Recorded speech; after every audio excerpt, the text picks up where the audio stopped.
大家好，我是 Sky 老师，今天要教大家飞鸟和蝉的钢琴伴奏，这是给初学者的教学。如果你想自弹自唱，但是你不是很懂乐理，可是你又想装逼，这个教学绝对适合你。你只需要跟着弹就可以了，没有前奏，没有间奏，只有唱歌的部分，方便你弹唱。我还把这首歌换成是 C key， 让初学者更容易学习。影片的后面有这样的和弦图。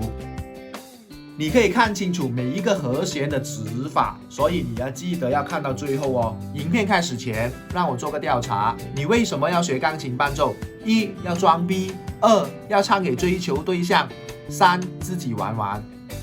好，影片开始。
谢谢收看我的影片，记得订阅我的 YouTube 频道，我还有很多很好的教学影片。如果你有什么疑问，欢迎你留言，谢谢，拜拜。